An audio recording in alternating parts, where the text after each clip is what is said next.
Can you please elaborate your views on risk? You clearly aren't a fan of relying on statistical probabilities, and you highlight the need for $20 billion in cash to feel comfortable.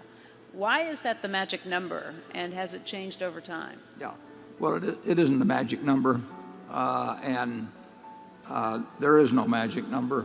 I would get very worried about somebody that walked in every morning and told us precisely how many dollars of cash we needed to be, secured at 3 sigma or something like that. Charlie and I have had we saw a lot of problems develop in an organization that expressed their risks in sigma, and we even argued sometimes with the appropriateness of how they calculated their risk, and it was truly horrible. Yeah, and they were a lot smarter than we were. That's what was yeah. depressing. But we both have the same bent of mind, whereby we think about worst cases all the time, and then we add on a big margin of safety, and we don't want to go back to go. I mean, I enjoy tossing those papers in the other room, but I don't want to do it for a living again. So we undoubtedly build in layers of safety that others might regard as foolish. But we've got 600,000 shareholders, and we've got members of my family that have 80 or 90% of their net worth in the company, and I'm just not interested in explaining to them that we went broke because there was a 1/100th of 1% chance that we would go broke, and there was the remaining probability was filled by the chance of doubling our money, and I decided that was just a good gamble to take. We're not going to do that. It doesn't mean that much. We are never going to risk what we have and need for what we don't have and don't need. We'll still find things to do where we can make money, but we don't have to stretch to do it. And it's my job, and Charlie thinks the same way. I mean, we don't have to talk about it much, but it's our job to figure out what can really go wrong with this place. And we've seen September 11th, and we've seen September of 2008, and we'll see other things of a different nature but similar impact in the future. And we not only want to sleep well of those nights, we want to be thinking about things to do with some excess money we might have around.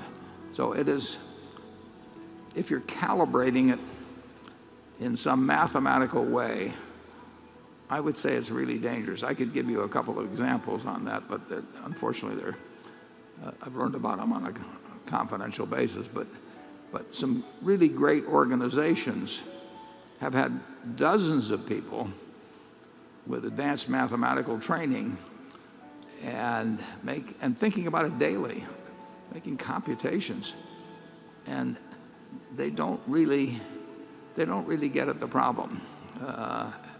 So it's at the top of the mind always around Berkshire, and your returns in 99 years out of 100 will probably be penalized by us being excessively conservative, and 1 year out of 100 will survive when some other people won't.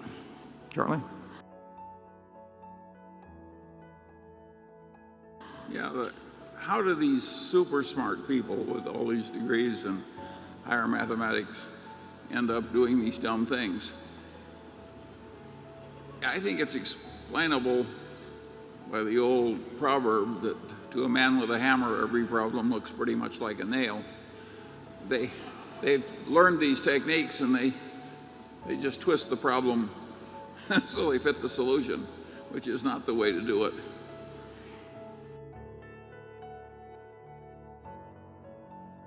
And they have a lack of understanding of history, I would say. That one of the things in 1962, when I set up our office at Kiewit Plaza, where we still are, it's a different floor, I put 7 items on the wall. Our art budget was $7, and I went down to the library, and for $1 each I made photocopies of the pages from financial history.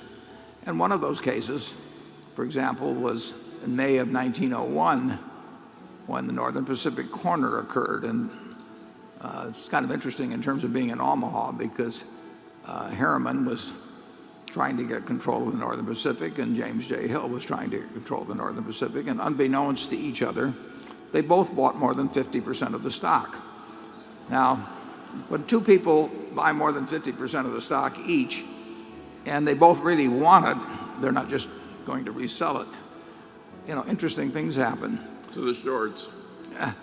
And in that paper of May 1901, the whole rest of the market was totally collapsing because Northern Pacific went from $170 a share to $1,000 a share in one day, trading for cash because the shorts needed it.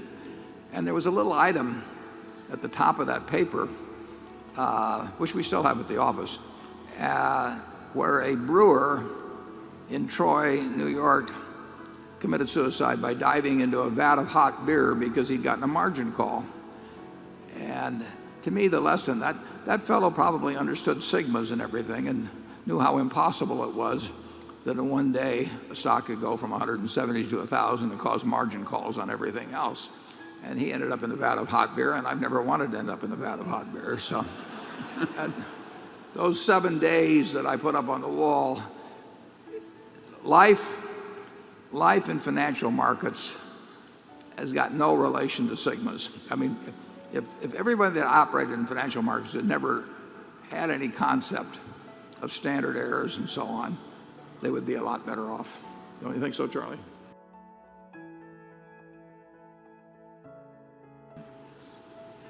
Well, sure. Here, have some credit, fudge. It's created a lot of false confidence. And now it has gone away. Again, as I said earlier, the business schools have improved. So has risk control on Wall Street. They now have taken the Gaussian curve and they've just changed its Threw it shape. away. They threw it away. Well, they just made a different shape than Gauss did. And it's a better curve now, even though it's less precise. They talk about fat tails, but they still don't know how fat to make them. right. They have no idea. Well, but they knew that they learned through painful They learned the experience. other They was weren't wrong. fat enough. Yeah, they learned the other was wrong. Yeah. But they don't know what's right. But we always knew that there were fat tails.